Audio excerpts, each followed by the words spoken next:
Hello, cozy detectives, and welcome to the Blanket Fort Files. I'm Larisa, And I'm Joy.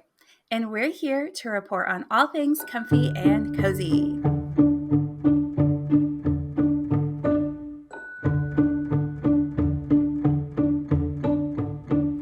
Hello. I've always thought about when I do the intro, maybe should I say this? I'll say it. If I do it at some point, you'll know then. But I've always thought about being like, I'm Larissa. And just like Oh my gosh, yeah, you'll have to do it in like a few months so I forget about it, and then I'd be like, I'm Joy. I think about it every time. And I'm like, don't mess it up. Just do the regular one. Oh my gosh, Oh. that is hilarious. You need to do it on a time though when like I do it so that it's like I'm Larissa and I'm Larissa. And I'm also Larissa. I'm Larissa too. Oh my gosh, that'd be so funny. Well, have you been, Joy? I am good. I feel like I said this on the last episode, but I feel like it's even more pertinent on this episode. I have been in the full-fledged swing of decorating. I sent you all my photos. I'm very proud of them. Yay. I still haven't finished that one part of the garland, but I have so many garlands up, and you suggested twinkle lights, and I was like, yes, why haven't I done that? And then I found 2 sets of twinkle lights, so I felt like it was perfect. And I watched one of my cozy movies, but Pirates of the Caribbean. Yeah, I was like, that's what's on in the background. It was so funny. Yeah, Joy sent me a picture of her decorating. She's like, and I'm watching a movie. And then like I zoomed in. I was like, I'm pretty sure this is Pirates. Because we watched it literally just a few weeks before that as part of our fall movie list. But nice. For Joy, it's a Christmas movie, which I love. Yeah, to me at any time. So in preparation, we had a previous episode about the holiday. I already watched The Holiday, and I was like, dang, that would have been the perfect movie for this. And then I watched Narnia, the Chronicles of Narnia. Mm-hmm. And then I was like, okay, well, what's next? And then Disney was like, we got you. What about Pirates? And I was like, deal. So that was my second movie that day. Funny. How are you? What have you been up to? Really quickly, I have to know with Pirates, which one is your favorite?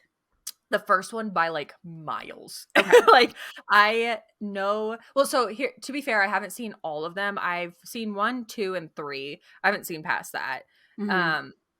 So I watched them all in theaters, but the first one has that special place in my heart to the point where Joy, back in the day when the TV was real thick and you would have the VHS in it and you have to like attach, like I would watch the DVDs on my PS2, if that tells you. Oh my gosh, I love it. But I would watch that in my room just on repeat. I don't know why for me. I think that's like why it's a cozy movie to me, because I would just like watch it when I was studying or watch it, I don't know, whatever I was cleaning or whatever I was doing. But I nearly know all of the lines to the movie to the point where I haven't seen it in a hot minute.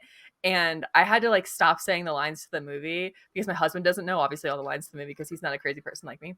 And I was like saying them like a second before they would say it. And I'm like, I'm sure this is annoying. Like he didn't say it was annoying, but I'm like, I would be like, we were just previously talking about like, I don't want people singing in the theater. I'm sorry. I don't want it. I don't want it. Or at least like have like a showing where it's like, this is the sing in the theater. Yes. Just let me know. So I was that person, and I was like, oh. That's okay. I'm kind of the same way. Maybe not every line with Pirates, but there's several that I can quote along with it. And we definitely were when we were watching it. So I feel like you and I need to do a viewing together where we can just go to town quoting it.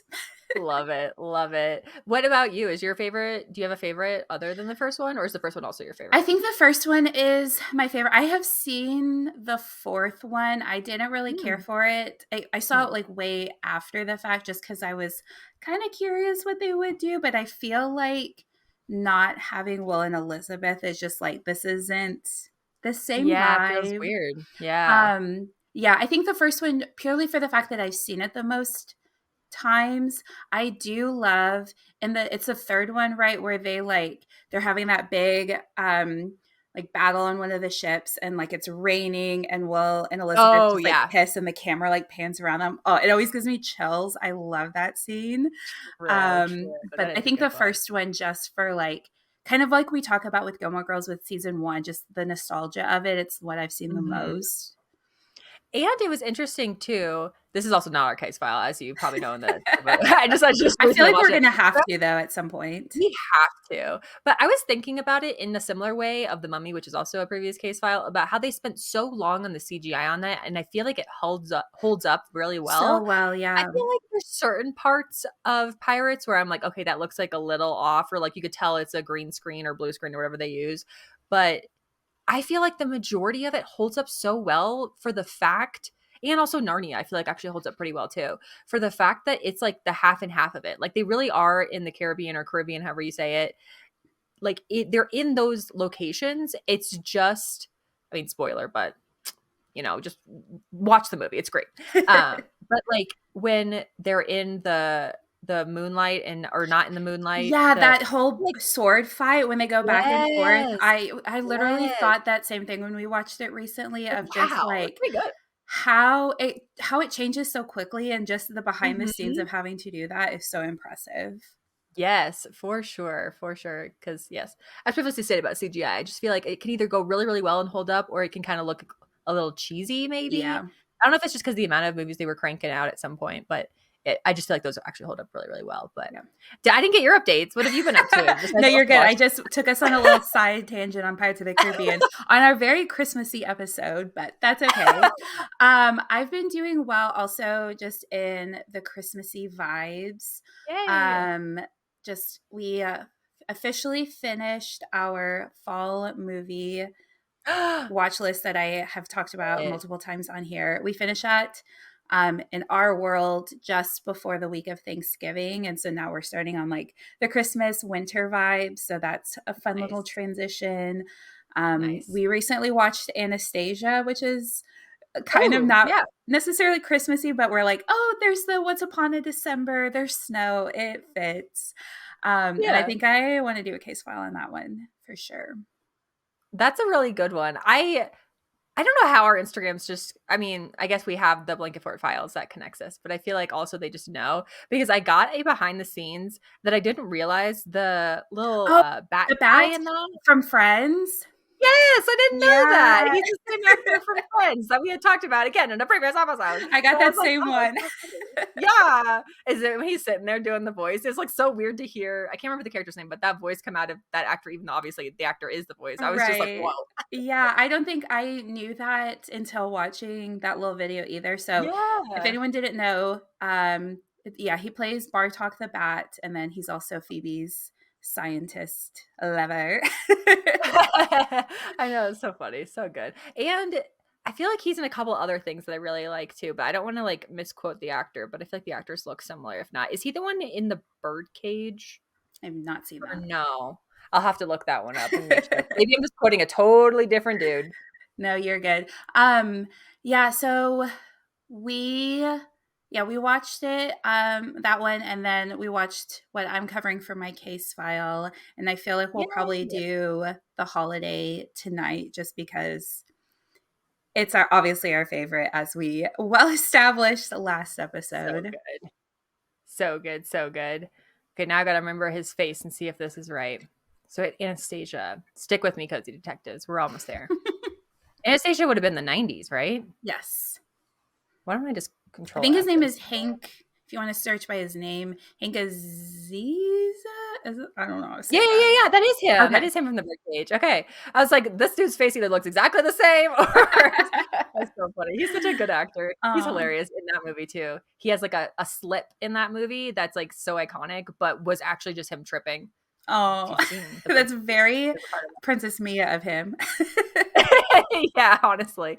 Honestly. But should we get into our theme for this Yes, week? Because let's do I haven't it. seen your case file. Have you seen my case Yes, file? quite a Okay. few times, and I've seen like the stage production of yours a couple of Okay. times as well. Cool. I have not seen that. I'll have to learn about that when we get there for my case file. But Yeah. your case file is first this week, and I'm Yeah. very Do you want to tell excited. us a little bit about our theme, even though they'll know it, but for our little trailer that we share before our episode drops? Yeah.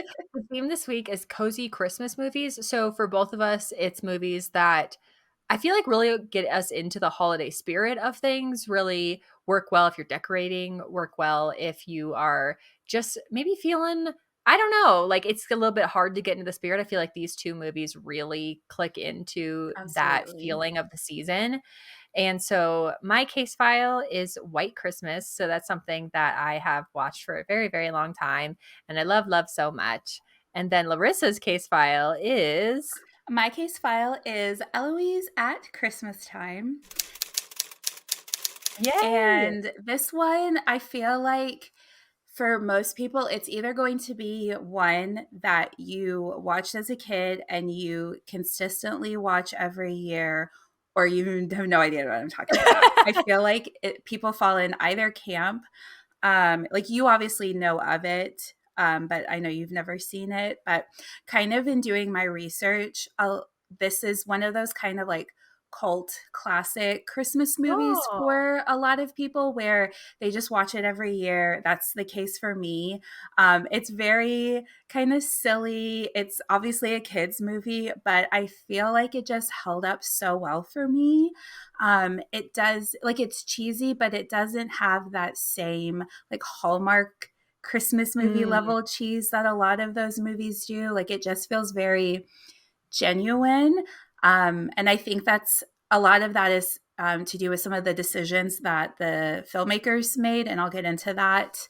ooh, But Eloise at Christmas Time is a 2003 made for TV Christmas special, and it's based on the 1958 book by Kaye Turner and illustrated by Hilary Knight. So, this is a children's book series.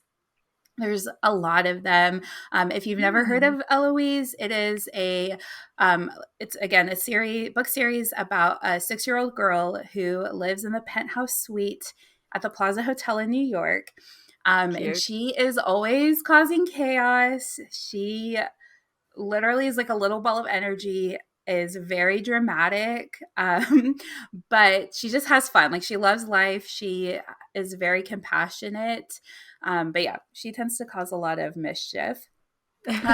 Do we So ever learn how she like, is it like, that was my thing, I think, for the movie that I was like, "I will never live in the penthouse suite of the Plaza," but I was always been curious, like, how do we just pop in and there's not really explained how she lives there, or do we find out throughout? yeah, at least with this one. And so this is the follow up to Eloise at the Mm. Plaza, and it came out the same year. So I was kind of surprised that they Oh, cranked out 2 movies in one year.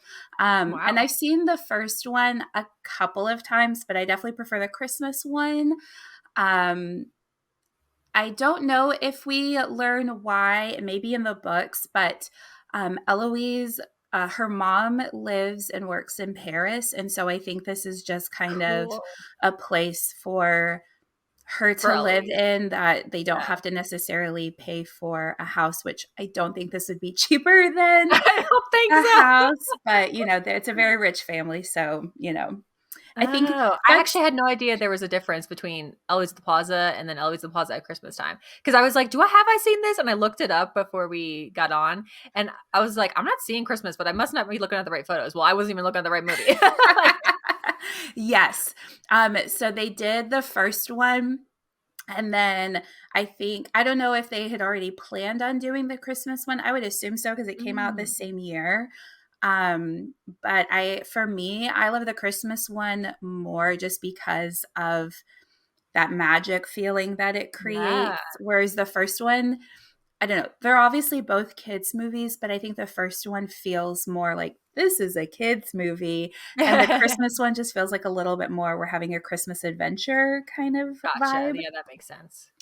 But this movie is directed by Kevin Lima and written by Elizabeth Chandler.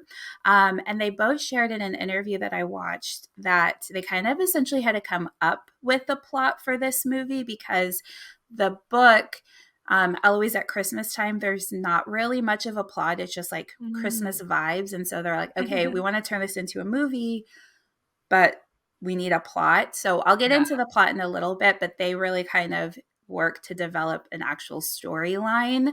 Um, but what I think makes this movie so magical and special, so the director really took so many of the illustrations from the book and created them in the movie. And so it cool. just really has this I don't know, extra sense of magic. And so I haven't read this book. I mean, it's a picture book, but in the interview, like they showed the side by side of this is the illustration in the book and this is the moment in the movie. And as someone who's seen the That's movie cool. a lot of times, just to kind of learn about those and how where they came from, I thought was really special. And just like he paid such a good level of attention to detail, which I just always admire in Yeah. artists, but especially for something that I love so much. I think that's why we love it so much, because Mm-hmm. I feel like once you can start kind of poking holes in something is when you start being like, oh, this doesn't feel maybe as timeless. I don't know. I don't know if that's a right connection, but I feel like, again, back to the Gilmore Girls of it all. I feel like one of the reasons that that show also really holds a test of time is because of the attention to detail. Yeah. So I'm not surprised. I bet all of our cozy detectives also love that, but I'm not surprised that you and I also are very particular about, well, not even particular, just appreciate when people love Yeah. the attention to detail as much as we do. That's definitely a good way of looking at it. So the stars of the movie, Eloise is played by Sofia Vasavea, and her nanny is played by the one and only Julie Andrews. Oh, cute. Yeah. There's a new Julie Andrews movie I haven't seen. Yes. I know when I Oh, was like doing some research in particular of like things people had to say about her, and I'll get into that. I was just like, I'm really surprised Joy hasn't seen this one just because I know you love Julie as yeah. much as I do. And it's so funny because she's a nanny. Like she literally always is playing a nanny. Oh, cute. But yeah, they live together in the plaza. So the plot of the movie, in the days leading up to Christmas, Eloise is just up to her usual shenanigans. She has a lot of like kind of Christmas traditions, which I also really appreciate as Ooh. someone who has quite a few. And the owner of the hotel, Mr. Peabody, his daughter, who is played by Sarah Topham, and her name is Rachel in the movie, she comes back to the hotel, and she's announced that she's engaged to marry a man named Brooks Oliver III, which is I always very love like those names. rich sounding name, Yeah. kind of ridiculous. And so at first, Eloise finds that their Christmas Eve wedding is like the most romantic thing she's ever heard of. She's all excited about it. Oh. But then she learns, so she has a friend who's a waiter. His name is Bill, and he's played by Gavin Creel, who sadly just passed away like a couple months ago. So that was really Oh. sad to hear. He was in love with Rachel, and they used to date before she went away to college. So Eloise is like, Ooh. oh no, she Just needs to be with kidding. my man, Bill. Cute. So she starts spying on Brooks and learns that he's a big, fat phony and is only with Rachel for her money. So she does what she does and tries to break up their wedding and causing all kinds of chaos so Nice. that Rachel and Bill can be back together. Cute. It's actually, I mean, in a very loose way, it's giving Sweet Life of Zach and Cody kind of, where like they live Yeah, in the hotel and they like are always cause obviously really, chaos. yeah, yeah, yeah. Love it. Yeah, I definitely feel like that show is kind of loosely based on Eloise. Oh, I don't I know if believe it it. was, but I just always, as someone who had seen Eloise before Zach and Cody, I was like, yeah, this is giving Eloise. So, like I said, Eloise lives with her nanny, played by Julie Andrews. And while Eloise is obviously very rich and she's spoiled, like there's a scene where she unrolls her Christmas wish list and it's like hanging on the wall and it spirals all the way like across the suite. Oh, And the person in charge of props said that was like her favorite thing to create because she's just like, this is so whimsical and wackadoodle. cute. But because her mom is away, Eloise like misses her a lot. And so like there's that like, yes, she's kind of this like cartoony character, but she does feel real at times. Yeah.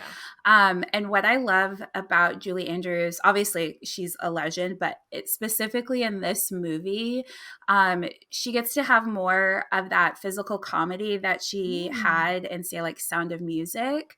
cool. That we don't see as often anymore. Like she's always this like prim and proper. She's the queen of Genovia, but she gets to be kind of silly again. And she even said in an interview that she really enjoyed it because she got to lose her squeaky clean image. while Aw. working on this. She said her wig was always a mess. She was aged up to look older than she actually was when they filmed it. Oh. And she actually wore butt padding because her character was just supposed to have these like wide hips or whatever. But Julie was like, she didn't care. She just had so much fun working on this movie. And that I know she just really liked getting to play this character compared to a lot of her other roles. So fun. And she actually did all of her own stunts. Like there's nothing too crazy, but she like You go, shoves Glencoe. someone down. She like tramples over this pile of suitcases, and it was all her, which was kind of fun to learn. Wow. And then her character actually has a little bit of a B plot and has this crush on her neighbor, Sir Wilkes. So it's just kind of about them both liking each other, but not being the one to want to make the first move. Aw. And How old is then she supposed to be in it? I She supposed to don't be in like her 50s, know. 60s, No, or she's definitely more like 70, 80 and like in terms oh, okay. of like her character. I think they don't actually say her age, but she's definitely supposed to be a lot older.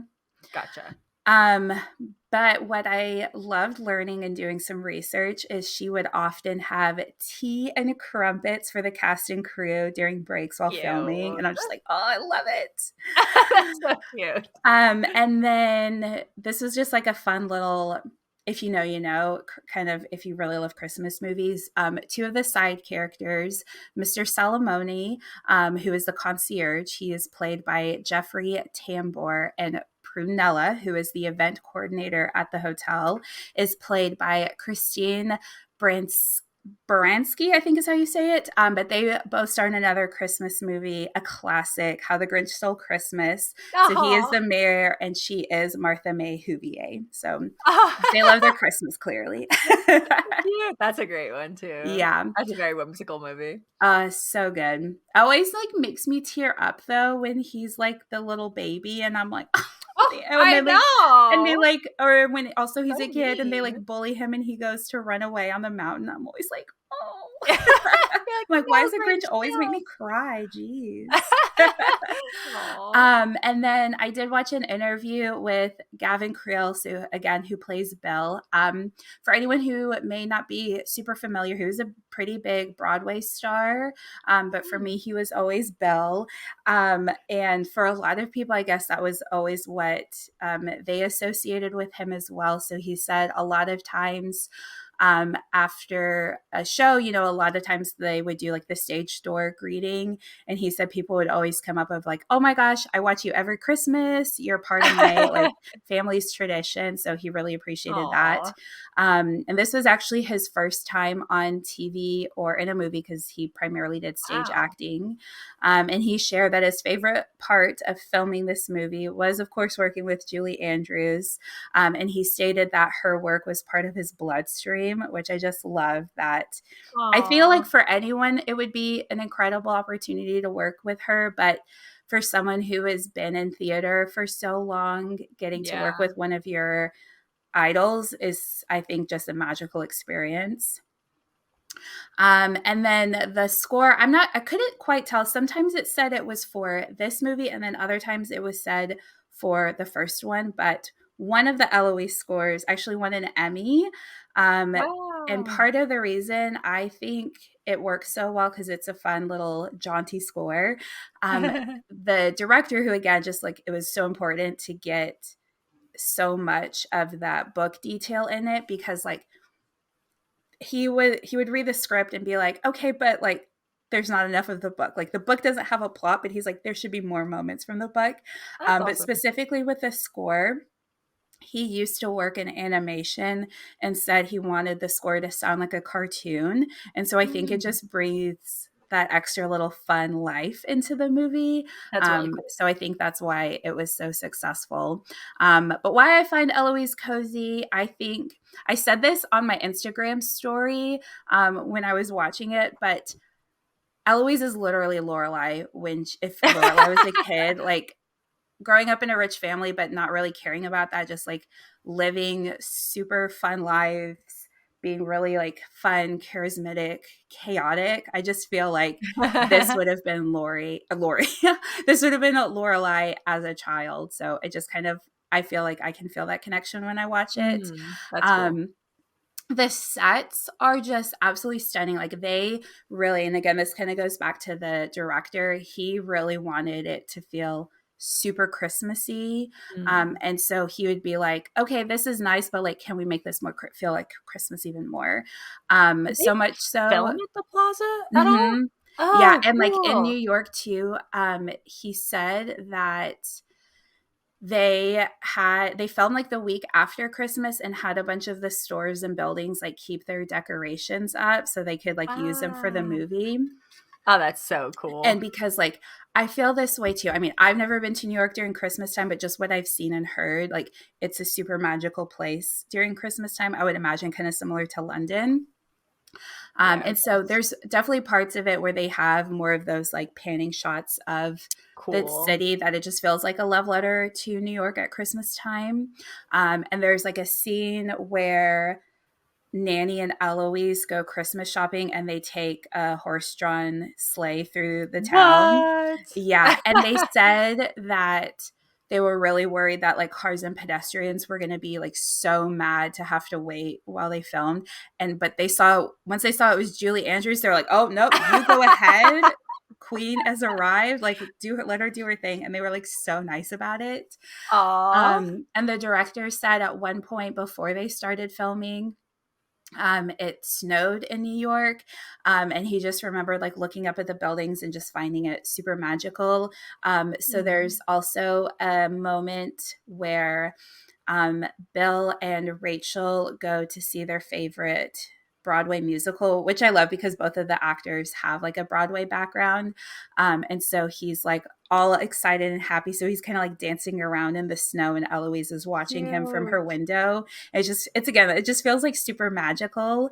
Um, but yeah, the scene where they go shopping is just kind of funny. And it's again one of those like cartoonish moments, but I love it. So, Mm. um, Eloise comes back with like over 100 gifts for people, and they just like Cool. fill the sleigh with boxes. Oh, And like how on the fun. screen, it has like a little counter after every store because Nanny's trying to find the perfect gift for her crush and just can't find the right thing. So every time they go to a store, it'll say like Nanny 0, Eloise like 21, Nanny 0, Eloise 32. So they Cute. come back with this like sleigh full of gifts because again, like And they're even though, go ahead.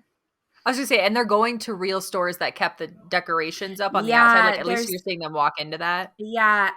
So it's kind of both. So the movie actually takes place during the 50s, so they did have to do some like Oh, I didn't know that. converting to make it feel like it.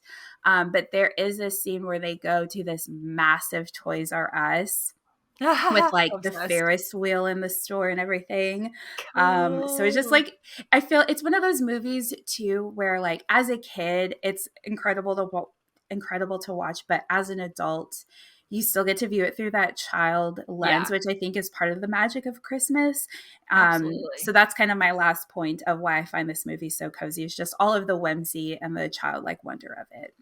I love that. I don't think they have them anymore. If anything, I think maybe they combined or I've seen them in Targets. But do you remember the shop or hearing of it, FAO Schwartz? Mm-hmm. That was supposed to be one of those huge magical at Christmas type of shops. Yeah. I never got to go, but there was one in New York City that I was always like, as a kid, I was like, I'm gonna get to go there, but I Well, and haven't. they film at is it the second Home Alone, right? Where they are in New York, they film at I FAO think Schwartz as so. well, I Yeah. think.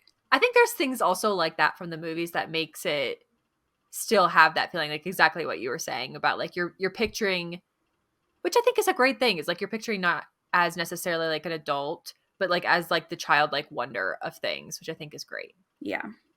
Ah, so fun. I need to watch that now. And I'm glad that even at the beginning you said that there's two of the movies because I would have totally put in the movie and been like, oh no, this isn't There's what I no want. Christmas. And you can I'm missing so much. totally it's not where you have to watch the first one to Oh, okay, understand it. cool. Like you can figure out everything that's going on just by watching the Christmas one. Um And one little thing. So I did wear my bow for her. You did. So And cute. that was even something where the director was like, oh, I want it to feel Christmassy. So on Christmas Eve, Eloise kind of has this like standard uniform, again, kind of like a cartoon character. So she always has this little Gotcha. like white Oxford blouse and this black skirt with little suspenders. But for Christmas Eve, he put her in a red one just to add that extra little festive flair. Aw. So again, it's one of those things of just that extra special Yeah, attention to detail, just like, I don't know, it makes it such a better movie in my mind. I love that. That's so exciting. So the majority of it, is it filmed in like what is supposed to be the plaza, and then they just kind of Mhm. have their little adventure days and outings? Okay. Yeah, That really makes the sense. only scene that doesn't take place at the hotel is when they go shopping. Oh, But yeah, everything else takes place either like in the lobby or other parts of cool. the hotel, which I think is also kind of fun because you really do feel like kind of with Zach and Cody too, of just Yeah. like as a kid and you have this whole giant hotel as like your playground almost, even though Yes. like it's kind of annoying to think about a kid just like running amok in in a hotel. Um, but yeah, she goes down to the kitchens and it's cute to see too because like all the staff just kind of like, even though you can tell they get annoyed with Yeah. her, they like put up with it and like they get it. They're Yeah. like, okay, you're just this kid who lives here. Like, we want you to have fun too. So they kind of go along with her antics a lot of the time. Yes. Not to give too much away of anything, but I feel like if I worked, oh, I did work at a hotel, but if I worked at a hotel that had a kid living there, you would embrace that child because it's kind of like the hotel's kid then at that point where Yeah, like yeah. everybody is connected and it's just fun. You just see them every day and like learn about their antics. And I feel like they would also be, excuse me, they would be great to help decorate because hotels obviously decorate for the holidays and that'd Yeah, be so especially the fun to be like, plaza. They went I all out. yeah, and they should. I feel like as being as iconic of a place as that is, they should definitely go all Yeah. out because I'd be looking for that if I was in New York and the holiday season. I'd be like, we have to go to the plaza. So I'm like, Right. And they don't spoil. have, it's definitely a bucket list item of mine. They Mm, have a suite at the plaza that's Eloise themed. cool. Okay, see Yeah. that. See exactly. That's exactly what I want them to have. So Yeah. good job. Good job, the Plaza Hotel. Oh, okay. Added to my list now. Added, Yay. added. I'm Yay. excited to hear about yours. Oh, you have a little festive mug. Super cute. Yes, I've learned that I like never take the sticker off the bottom. So sorry if you're watching me and you I'm keep bad about seeing the that too. sticker. I'm like, I don't look at it, and then I'm like, I keep like showing it to like everybody when I take a sip. But yes, I have a, Christmas tree mug that was something that I remembered that I had this year because I packaged them away. So I pulled out the Christmas decor, Yeah. and I was like, oh yeah. Super cute. But my case file, which I'm excited to have learned the backstory, I was a little bit nervous because this is one of my top. I think this is like one of my top 3 movies of all Oh, time that I wow. love. It's White Christmas. It came out in 1954. It stars a wild cast as well, which I have some behind the scenes on. Yay. But if you haven't seen it, the plot of it is that there are 2 men that were in the war and the war is still going on and then the war stops and they're kind of figuring out what to do. Bing Crosby is, I would say, the main character of this, even though there's 4 kind of main characters. He plays Bob Wallace, and Bing Crosby and Bob Wallace have, I would say, kind of similar vibes to them in that they were previous performers, which obviously Bing is, but in the war scenes at the very, very beginning, he is a very well known, very popular performer. And so after the war, it's like, okay, well, then what do I do? So he goes back to performing. But at the very beginning of the movie, there is Danny Kaye plays Phil Davis, who is the kind of the other male lead of this, and he saves him from a falling building. And then Bob goes, "Well, if there's anything I can ever do to repay you, like let me know because you saved my life." Yeah. And then Phil is like, "Well, I have this idea. What if your 1-person act became a 2-person act?" And we toured, and so they are doing that, and it turns out that Bob actually gets way, way into it and like so focused on it that he's not getting married, he's not dating anybody, he's not doing anything like that.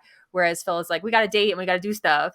And they get a quote unquote letter from a past buddy in the war, which we find out is actually one of the sisters trying to get the famous Wallace and Davis to come watch their performance. So the 2 women are Betty Hayes and Judy Hayes, so they're sisters, played by Rosemary Clooney and Vera-Ellen. And it's so interesting too because Rosemary Clooney is a wildly like well-known singer, but not Yeah. the self-proclaimed from her in an interview I saw, not the best dancer, whereas Vera-Ellen is a wonderful, proclaimed, wildly well-known dancer, but also not the best singer. So it's funny how they kind of have the Yeah, balance opposites. each other. Yeah.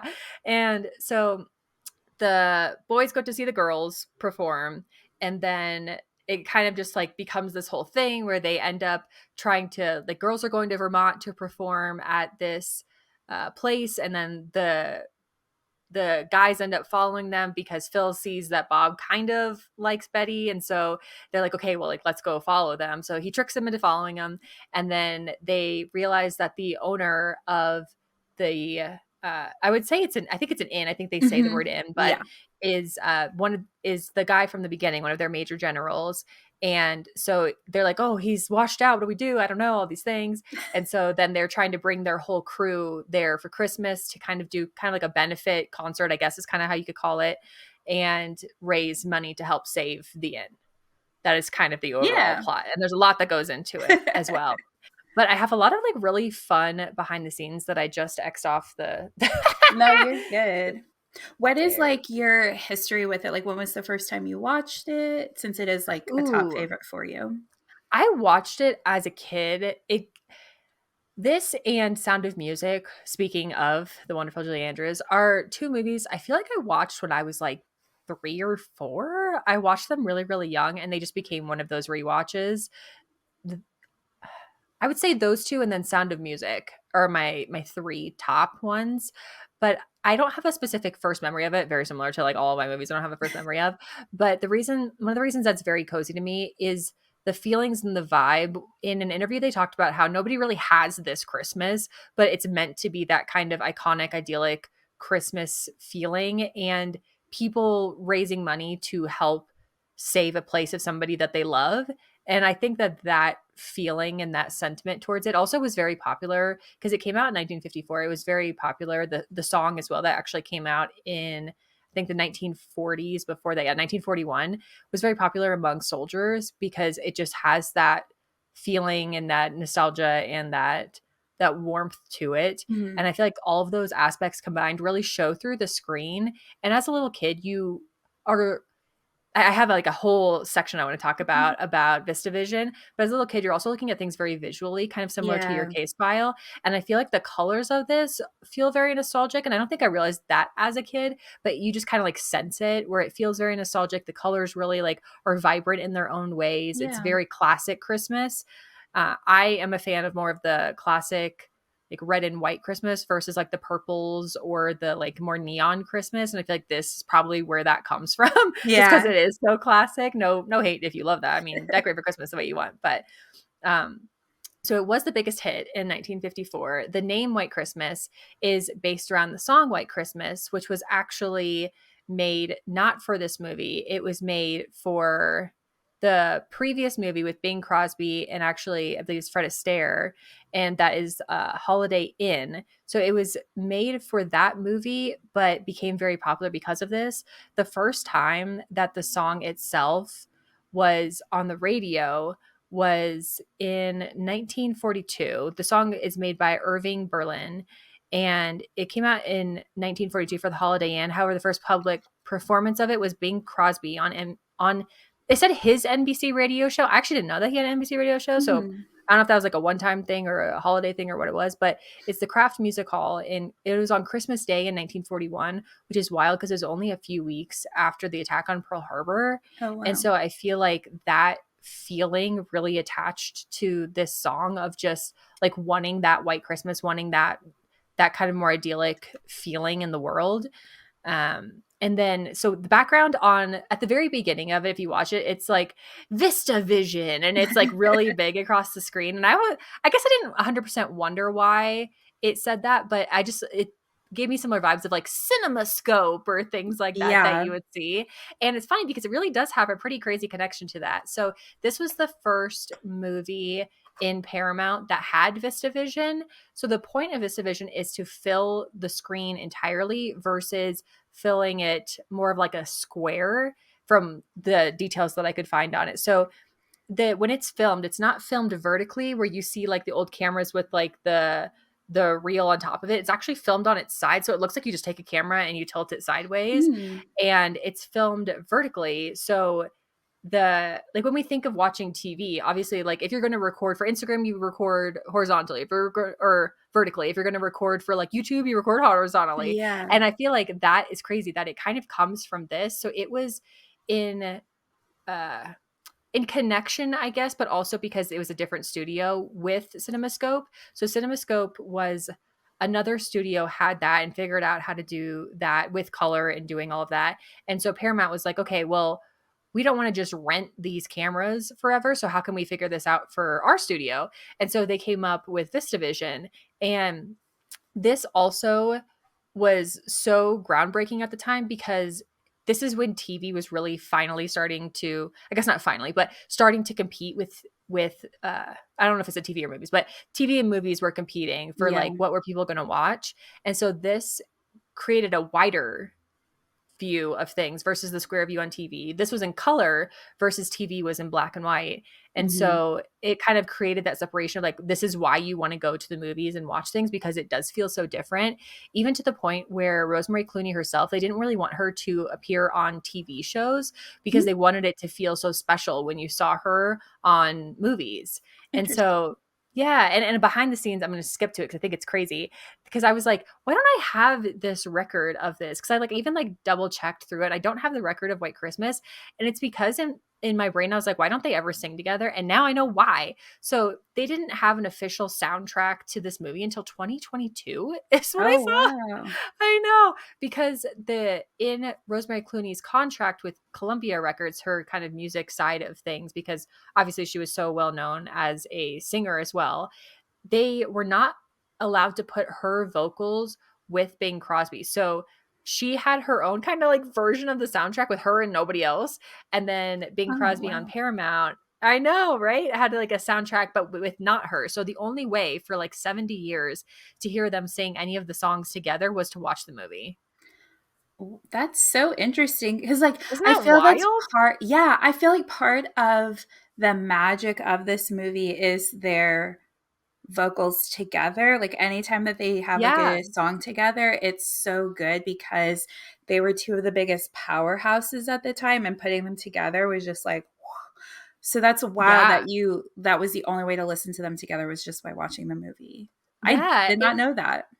Right, and because they were very rarely were you able to have 2 singers sing the same, like, key because just, like, their vocals were typically so different, but Rosemary and Bing were able to sing in the same key, so I just also feel like it gives that different feeling of the time too, because they weren't having to, like, adjust anything, like, they could just sing together and sing all of the words together, so that was something that she pointed out in an interview, and I was like, "Oh, yeah, that's true," like, just because I don't know, just I guess it was just, like, their ranges ended up meshing really well with that.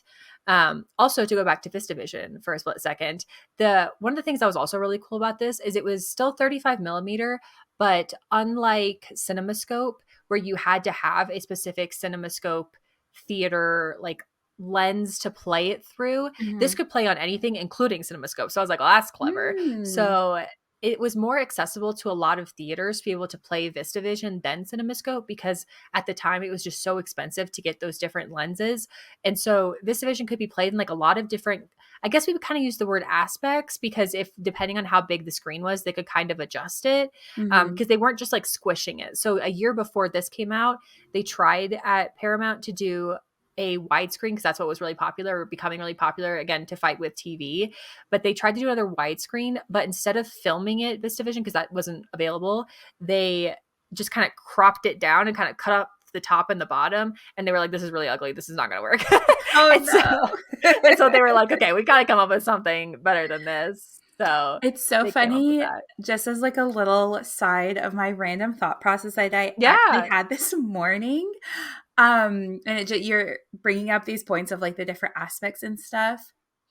again, I don't know why I was thinking about this, but so obviously, like for our podcast, we have to like have the file, we upload it, we schedule it for a certain time. And so I was Mhm. like, oh, obviously they would have to do that for like TV. Just the thought of like, here is our file for Grey's Anatomy that we're Oh, gonna like put. terrifying. I'm like, that's just why. Like, is there someone who literally sits there and like hits schedule? Like, like I don't know. It's just I so don't weird to think about. know. But then I was like taking it back to like early TV, and I'm like, how did they do that? They didn't have like computers to do that. Like it was all Yeah. I was just like trying to figure out how they did that because I was like, well, in movies, they would probably like deliver the reel of Yeah, the real. film. Yeah. Right. But I was like, Mhm.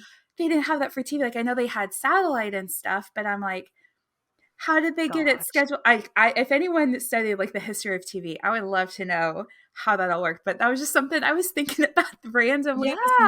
morning. And it's so interesting too. So to go along with that, after they filmed it all in VistaVision, then they sent it to the part of the production studio that would edit it. And they, I think this is so interesting that apparently even after given all of the film, they were like, okay, we're gonna do our best, but we don't know how to edit this, so we're Oh, gonna have to try to figure this out. No promises. And they that did was figure another it thing I out, was but like, how are they editing TV before they really like had clip, clip, clip, computers? clip, I clip, know. I'm just snip, like snip, snip. Yeah. wild to think about. Yeah. And it took them a year, which was really unheard of at the time, too, to take a year to edit something. And so, even though it came out in 1954 and was the biggest movie of that year, they like would have gotten the film in 1953 and even before that. So getting to the casting of things, this was meant to almost be a kind of third in the series, kind of a follow-up to Bing Crosby and Fred Astaire's previous Holiday Inn in 1942, and then in 1946, Blue Skies, which is where they actually added color for the first time to their movies Mm. too. So this is meant to be the third in that series. And I've heard it's interesting because every person that talked about this also heard conflicting stories. So I'm like, this is what I've heard. So Fred Astaire, I guess not the most reliable, but the one that seems to make the most sense in so many interviews was that he kind of felt like he was kind of too old to be doing this because the parts originally for the two male leads were a lot younger.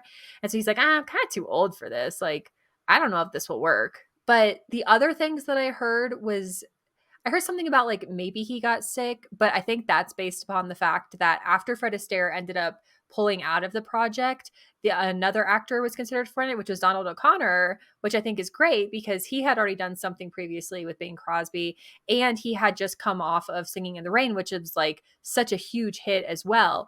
But then Donald got sick, and then he couldn't do it. So now we're a month out Mm. from when they're supposed to be filming this, and this has already gotten pushed back a few, I think almost like years. And so the they're I don't know if they walk around the lot or what they do, but they're clearly looking through like the Paramount list of actors and being like, okay, what do we do? And then the name Danny Kaye came up and they ended up connecting with him about it and being like, okay, could you do this part type of a deal? But he had never done anything like this. So I think the story goes that he originally turned it down and then it was like, he kind of was like, I don't know if he was playing like, I guess it's called like hardball back and forth, figuring it out or what. But then he offered, okay, well, I'll do it if you pay me like I think at the time it was like 200,000, whereas Fred Astaire was only going to get 75,000. So he was just like Mm. shooting for the moon, and he asked for a portion of the what's it called, like proceeds or like the Royalties. royalties type of a deal, yeah. And the split was going to be the studio, Bing Crosby, and I forgot what his name is, Irving Berlin, who wrote White Christmas. So that was going to be the split. And so the studio was like, hey, can you guys give up 5% of your split so that we can give it to this guy? So it's just wild to hear like the contractual things of back in the day, but they agreed to it. And so then he was in it a month out. And so he was kind of more known for the comedic sides of things, which I think shows actually shines really well in this movie. But he's supposed to do also a lot of dancing in this, and he was not known for his dancing either. So when you see I think it's called The Best Things Happen While You're Dancing. It's Mhm. the like actually like one of the first dances. It was filmed at the very, very last. That was the last dance that was filmed. So it Mm. gave him a good amount of time to try to Yeah, because figure out that's how to really do his that. biggest number. And he's doing it with Absolutely. Vera, who's like incredible Yep. dancer. So Yep, yep. And the dance kind of towards the middle with Vera, and I'm sorry, I don't know the other dancer's name, but that just kind of seems a little disjointed of like, why are these two dancing? I just always figured it was to show Vera's talent of everything, which obviously partially it is, but that was in theory also supposed to be Danny, or like Mm. that was supposed to be that type of a feeling. So that's why it can kind of feel like a little bit confusing there. But I just don't think I don't know the why of why it didn't end up being him, but I just thought that that was interesting that it was originally supposed to be him. Yeah. You're talking about the one with like her super fast tapping? That the one where she's in the yellow dress. She's in the yellow Okay. dress and she's the dancer and they're kind of like, let's show one of Yeah. Yeah, the because things that's going to be in the they have like a show. whole like montage of the different performances, but Yeah. I don't know if it's like that one and then they cut to it, but there's like that scene where it just like starts on her foot and she's just like tapping so Oh fast. yeah. Like, as That's a someone who did tapping, I'm like, how does she do it so fast? I know she was a powerhouse. Like I've heard it said that at MG, I think she was potentially contracted with MGM. I'm not exactly sure, but the phrasing was that she was like the best dancer that's ever been at MGM, which is just wild to think about. But yeah, that's the other one where he also does the kind of conceptual vibes Yeah. dance that was based. Yeah. Um, but they had Danny Kaye and Bing Crosby had never worked together before. So this was their first time working together as well. And a really funny behind the scenes is towards the beginning when the guys are watching the girls show, they it's the fan one, it's the sister Mhm. sisters, so the girls do it and then Oh, I know the this behind the scenes. I love it so much. right, Please share. right, and then they're trying to allow for them to kind of escape, so they're pretending that, oh, they have an encore, they're going back on, and it ends up being the guys. And when they're doing the kind of like, not fan dance is the wrong way to phrase it, but they have like the feather type thing. If you watch carefully, it's dubbed over because Danny was making Bing Crosby laugh so hard, and the rest of the audience is also laughing. And that was the first take, which I is think it was like, wild. wasn't it like the only take they could get because like he just couldn't stop laughing? They I think eventually did too, but they ended up using that one because obviously it's just perfect and so much better. And they did have to dub over it for the vocals, obviously, Yeah. because they're laughing. Because you can like see like their mouths don't line up. I really loved that because yeah, Danny is just making the silliest faces and Bing is just completely Yeah. losing it. It's so yeah, it's just like one of those things where it's fun to watch, but then once you know that he couldn't even get through it at all, it just makes it even better. Yeah, and the slap of the fan, I guess, was not in the script, but Mhm. technically Bing did it first, is what I saw an interview say. So it's like, okay, well, you just like asked to get slapped by that. So that I thought that was really, really funny because they obviously kept that as the main one in. The director of this is, I think it's pronounced Michael Kurtz or Curtis or something like that. But he also directed Casablanca and The Adventures of Robin Hood. And so he was a really well-known director at the time, and also for kind of, I believe the way that it was phrased is kind of like his camera use, because if you watch the scene of them in the um they're in the train, but they're in the train car and they're kind of having the Mhm. snack and the drinks and stuff. The way that the camera moves, where like they're singing and it zooms out so that when they're singing Snow, you kind of see the bartender pouring the different drinks, or when it zooms really far in and they kind of make the fake snow and the trees and then it zooms back out. I just think he was kind of pretty much known for kind of the way that he would move camera, which is so interesting because we're so used to that now, but I feel like it would have been so much harder back then for Right. moving that camera around. And then one of the last fun facts that I have about it is in Augusta, Kentucky, which is where Rosemary Clooney has a house that's still there that was her house, which is actually owned by who was Miss Kentucky and then ended up being Miss America, I believe. They Hmm. actually own the house now. And it's a museum of Rosemary Clooney's kind of like fun different artifacts from when she was in Hollywood and in the music scene and everything like that. So they have the robe that she wears a few times in the movie, but she wears it in the buttermilk and liverwurst scene with the Count Your Blessings song. So it's that red kind of silky robe. They have that in there. They also have the two dresses from the sister Mm, part. And there's only one fan that could be found, but they have one of the fans as well from that. cute. And I know, and it's cute because they have it framed, or at least they did when they did the tour of this. They have it framed above the two sisters' dresses, and one of the sides just has like a lot of feathers missing because he was like, if you watch, like that's the side that they hit each other with. And I thought that was so That's so cute. funny. Oh my gosh. When you mentioned the liverwurst and buttermilk scene, that's one where I just, maybe it was of the time, but that sounds like the most repulsive food. Like liver Yeah, in general no, sounds agreed. bad, but then like the thought of Agreed. drinking buttermilk by I don't know. itself, I just don't even like milk by itself, but buttermilk, Yeah, to oh. give you good dreams. I don't know. I don't trust it.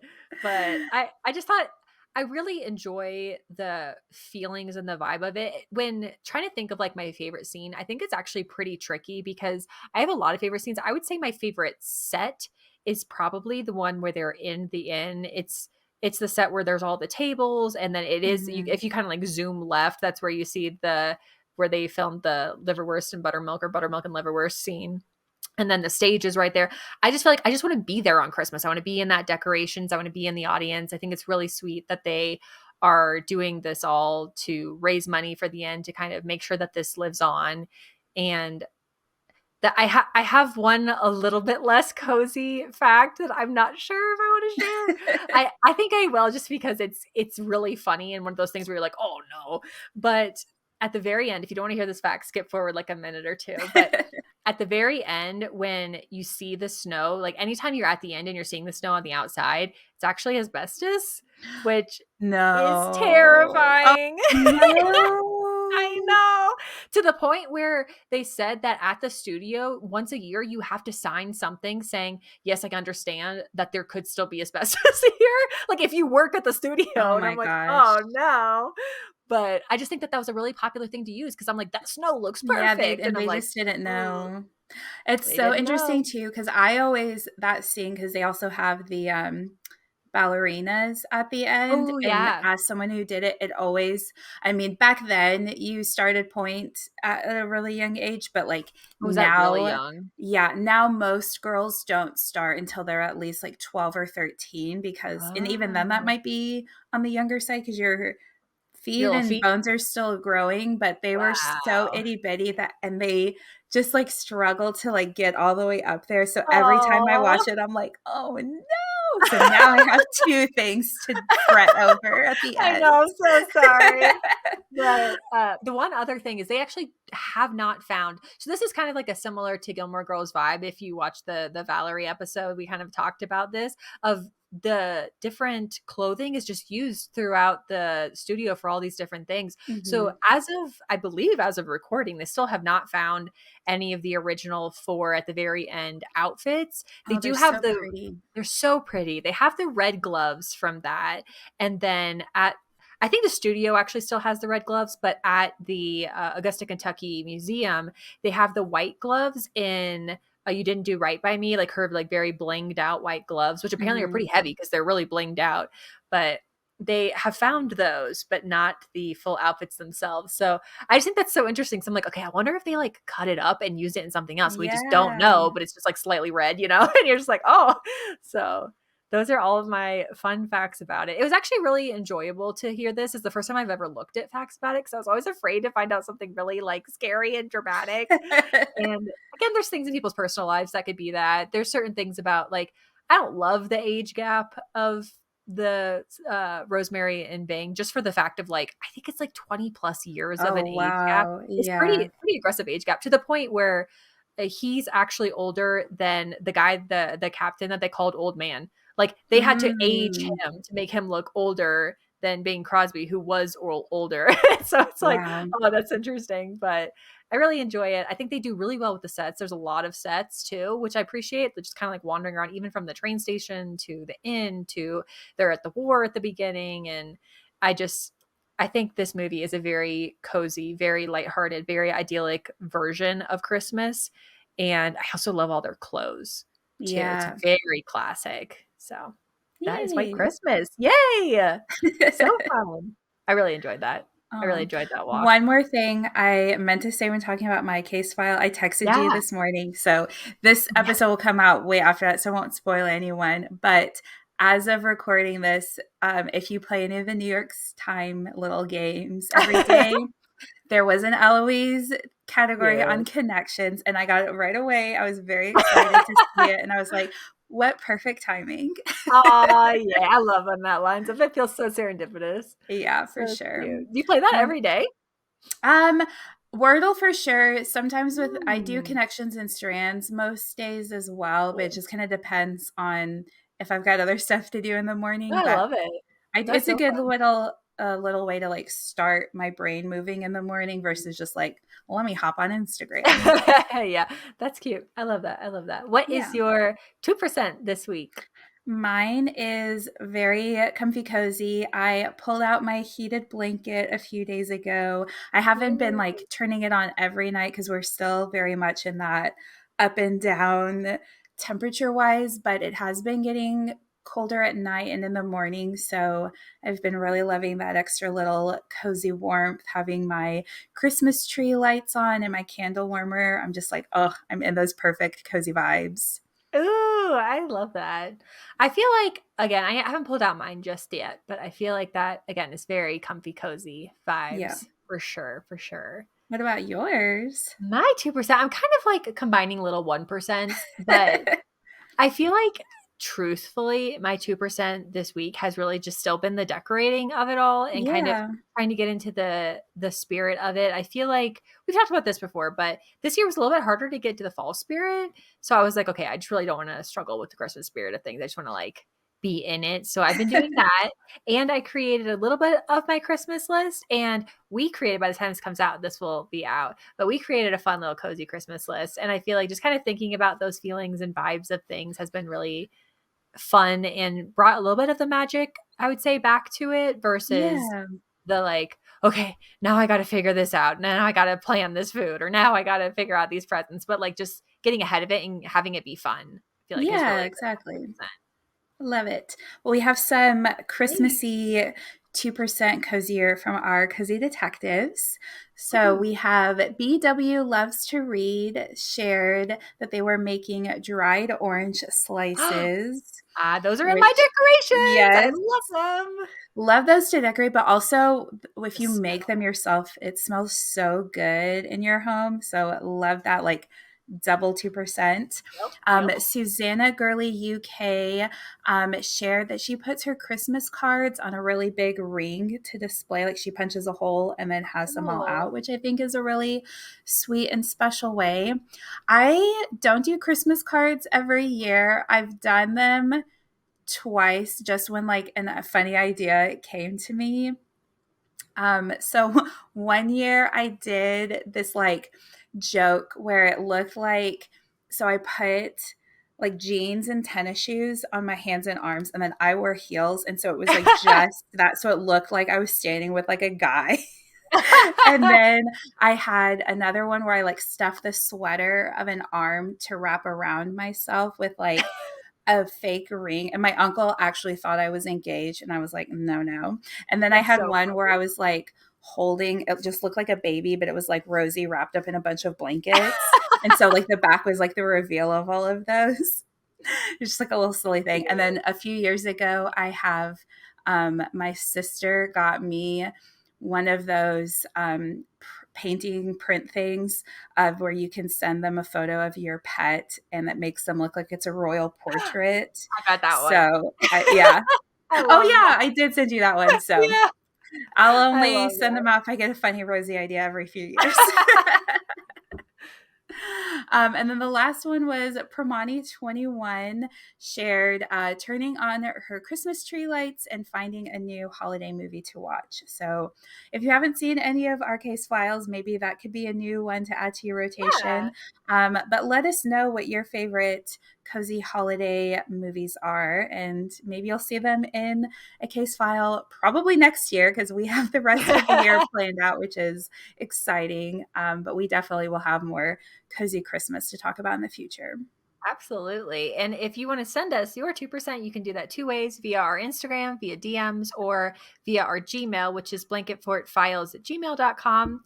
You can follow us on Instagram and on YouTube at Blanket Fort Files Pod. Send us your 2%, again, just as a double plug there, 2% of that plug. Subscribe wherever you listen to your podcasts, and then join us next week in the Blanket Fort, where we'll discuss having a cozy winter, some more tips, some more fun, cozy Yes.